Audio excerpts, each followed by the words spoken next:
তাদের ব্যাকআপ তার কাছে আছে এবং বিসিবি প্রেসিডেন্ট ইলেকশনে সেই ব্যাকআপটা তার কাজে লাগবে। তামিম ইকবাল হিমসেলফ কোথাও কোনোভাবে কোনো ইন্টারভিউতে, দুদিন আগেও তিনি ইন্টারভিউ দিয়েছেন, আপনারা সবাই জানেন আতিফ আজম ভাইকে, কোথাও তিনি কিন্তু এই দাবিগুলো করেন নাই।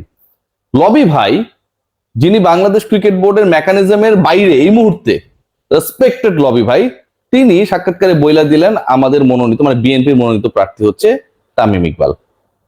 যেই ঘটনাটা ঘটেছিল সাকিব মাশরাফির ক্ষেত্রে, যে তারা আসলে কতটা জনপ্রিয়, কতটা মানুষের কাছের মানুষ, তাদের বিশ্বাস হইতো না। এই কারণে তাদের আওয়ামী লীগ করা লাগছে। আওয়ামী লীগে গিয়ে টিকিট নিয়ে এমপি হইছেন। আওয়ামী লীগ করলে পৃথিবীর সকল মানুষের, সকল বাঙালির কাছের মানুষ হওয়া যাবে, এই যে একটা মাথার মধ্যে কিছু একটা ঘুরছিল, এটার কারণে তারা যেভাবে ক্ষতিগ্রস্ত হয়েছেন, তামিম ইকবালের ক্ষেত্রেও কিন্তু সেই প্রেক্ষাপটটা লবি ভাই তৈরি করে দিয়েছেন। বাংলাদেশ ন্যাশনালিস্ট পার্টি যদি তামিম ইকবালকে চুজও করে, কথার কথা, অ্যাডমিনিস্ট্রেটর হিসেবে, বিসিবি প্রেসিডেন্ট হিসেবে, সেটা পপুলারিটির কারণে, তামিমের গ্রহণযোগ্যতার কারণে। তামিম ইকবাল এখনো বাংলাদেশের ক্রিকেটে প্রবলভাবে রেলেভেন্ট, সে কারণে তামিম ইকবাল ক্রিকেটারদের অধিকার নিয়ে বারবার কথা বলেছেন, হোঁচট খেয়েছেন। আগের গভর্নমেন্টের সময় যদি আমরা খেয়াল করি, তামিম ইকবাল সবচেয়ে বেশি ভুক্তভোগী হয়েছেন। যে বিশ্বকাপে বাংলাদেশকে তিনি নেতৃত্ব দিয়ে নিয়ে যাওয়ার ক্ষেত্রে বিশাল রোল প্লে করেছেন, সেখানটায় খেলতে পারেননি, ক্যাপ্টেন্সি কেড়ে নেওয়া হয়েছে।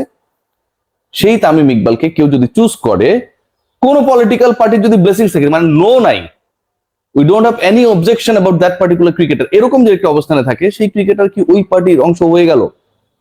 লবি ভাই 12টা বাজানোর চেষ্টা করেছে। বুলবুল ভাইয়ের ঘটনাটা শোনেন না, এটা আরো ইন্টারেস্টিং। বুলবুল ভাইয়ের ব্যাপারটা আমার কাছে জাস্ট মনে হয়েছে সিকিং ফর সাম সিম্প্যাথি।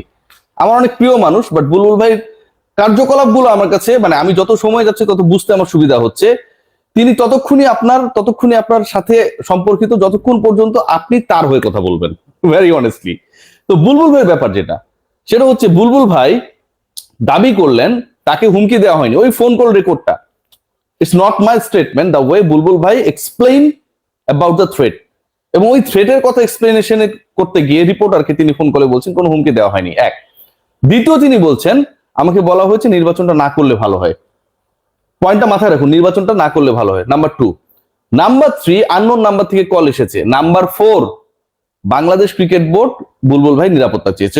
সবই ঠিক আছে, সবই ভালো। আমার কয়েকটা বেসিক জায়গায় প্রশ্ন রয়েছে। যেই মানুষটা ফোন করেছে, একটা তো নিশ্চয়ই আননোন নাম্বার আছে।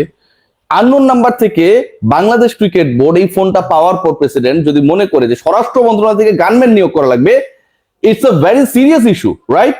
যদি সিরিয়াস ইস্যু হয়, তাহলে বাংলাদেশ ক্রিকেট বোর্ড এরকম একটা বিষয়কে থ্রেট মনে করলে থানায় একটা সাধারণ ডায়েরি করবে না, জিডি করবে না, বাংলা যেটা বলি আমরা জেনারেল ডায়েরি। বাংলাদেশ ক্রিকেট বোর্ডের এই কন্টেন্টটা আমি যখন বানাচ্ছি, আমি 100% শিওর হয়ে আপনাদের জানাচ্ছি যে বাংলাদেশ ক্রিকেট বোর্ড এখন পর্যন্ত কোনো লিগাল ইনিশিয়েটিভ নেয় নাই, যেটার জন্য আপনি স্বরাষ্ট্র মন্ত্রণালয়ে গিয়েছেন, এবং সেখান থেকে you are seeking for a gunman, you are demanding a gunman for insuring the security of the president, কিন্তু আপনি থানায় কোনো জিডি করেন নাই, অথচ আপনি বলছেন আপনি থ্রেট পেয়েছেন অ্যাকর্ডিং টু দ্য মিডিয়া। আবার বুলবুল ভাই ফোনে বলছেন যে না, থ্রেট করেনি, আমাকে বলেছে ইলেকশন না করলে ভালো হয়। তাহলে এটা যদি তিনি বলেন থ্রেট করে নাই, কথার কথা একজন তাকে পরামর্শ দিয়েছেন, হতে পারে, আমিও তো অসংখ্য ফোন পাই, এটাকে কি আপনি থ্রেট হিসেবে পরিগণিত করতে পারবেন? যে লোকটা থ্রেট করবে সে তো থ্রেটই করবে। যে লোক থ্রেট করবে সে কি ভালোভাবে বলবে যে ভাই আপনি ইলেকশন না করলে, আমাকে তো অনেকে বলে যে ভাই আপনার তামিমকে নিয়ে কথা না বললেই ভালো হয়, তার মানে কি আমাদের থ্রেট করলো?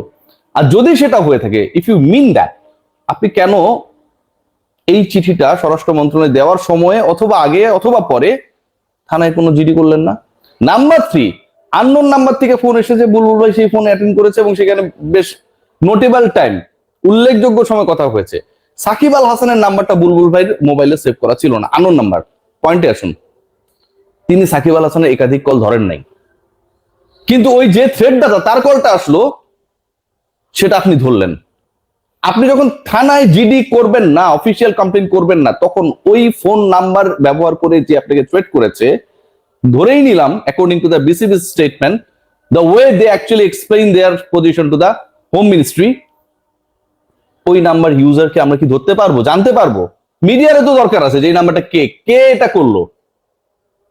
বুলবুল ভাই সস্তা কিছু সিম্পেথি আদায়ের জন্য অথবা তার পরিচালিত বোর্ড এই কাজটা করেছে। ভেরি অনেস্টলি, বাংলাদেশ ক্রিকেট বোর্ডের এরকম একটা সিটিং প্রেসিডেন্টকে কেউ থ্রেট করবে, আপনি সাধারণ ডায়েরি করবেন না, আপনি নাম্বারকে এক্সপোজ করবেন না, আপনি আইন শৃঙ্খলা রক্ষাকারী বাহিনীর কাছে সবার আগে যাবেন, এন্ড দেন ওইটার রেফারেন্স আপনি হোম মিনিস্ট্রিতে যাবেন, দিস ইজ দ্য কেস, ওই ফাইলটা কে কি বলবো জেনারেল ডায়েরি, এবং এই কেসটাকে আমলে নিয়ে আপনাদেরকে আমার প্রেসিডেন্টকে নিরাপত্তা দিতে হবে। খুবই লজিক্যাল। আপনি কোনো কিছুই করলেন না। আপনি আবার ফোনে ইন্টারভিউতে বলছেন যে থ্রেট করেন, এমনি বলেছে যে ইলেকশনটা না করলে ভালো হয়। তো এইটার মধ্যে কি দাঁড়ালো?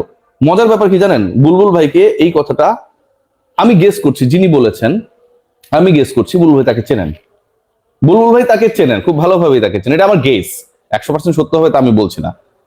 তিনি ব্যাপারটাকে জাস্ট হচ্ছে ওই থাকে না যে সবাই বলছে বুলবুল ভাই ভালো মানুষ, তিনি পরবর্তী প্রেসিডেন্টের দায়িত্বে যাক, একটা পাবলিক পারসেপশন তার দিকে রয়েছে, তার ভালো কাজের জন্যই রয়েছে। আই অ্যাপ্রিসিয়েট, বুলবুল ভাই ভালো কাজ করেছে, আই অ্যাপ্রিসিয়েট। এই কাজগুলোকে কন্টিনিউ করা গেলে সেটা আরো ভালো হবে, আই অ্যাপ্রিসিয়েট। তিনি আরো ভালো হওয়ার চেষ্টা করেছেন। জিনিসটা একদমই আগলি লেগেছে টু মি। কারণ বুলবুল ভাই বাদ দেন, উনার মতো এত ভালো মানুষের কথা বাদ দেন, হ্যাঁ, আমার মতো খারাপ মানুষকেও যদি কেউ ফোনে যদি, যেটা আমি ফিল করবো যে ইটস লাইক আ থ্রেট, আমি ডেফিনেটলি লিগাল অ্যাকশনে যাব। আমার ইউটিউবের ভিডিও নিয়ে ঝামেলা করেছিল একটা ছিল, রকি বলে দিলাম, আমি কিন্তু তার ব্যাপারে কোর্টে কেস ফাইল করেছি এবং পিবিআই এটা তদন্ত করছে, পুলিশ ব্যুরো অফ ইনভেস্টিগেশন এটা তদন্ত করছে সিরিয়াসলি। সেই জায়গায় বাংলাদেশ ক্রিকেট বোর্ডের প্রেসিডেন্ট এরকম ফিল করছেন, বিসিবি ফিল করছে হি ইজ আন্ডার থ্রেট, কিন্তু বাংলাদেশ ক্রিকেট বোর্ড কোনো থানায় গিয়ে লিগাল অ্যাকশন নেয় না। মিরপুর থানা আর বাংলাদেশ ক্রিকেট বোর্ড হাইটা গেলে 2 মিনিটের বেশি লাগে না, সেই জায়গায় কোনো অ্যাকশন তারা নেয় না, নাম্বারটা এক্সপোজ করে না। এবং সবচেয়ে বড় এবং দুঃখজনক ব্যাপার যেটা, যে এই ঘটনা ঘটলো, প্রেসিডেন্ট আবার গণমাধ্যমে বলছেন এমনি আমাকে বলেছে যে ইলেকশন না করলে ভালো হয়। এই কথা যে কেউ বলতে পারে।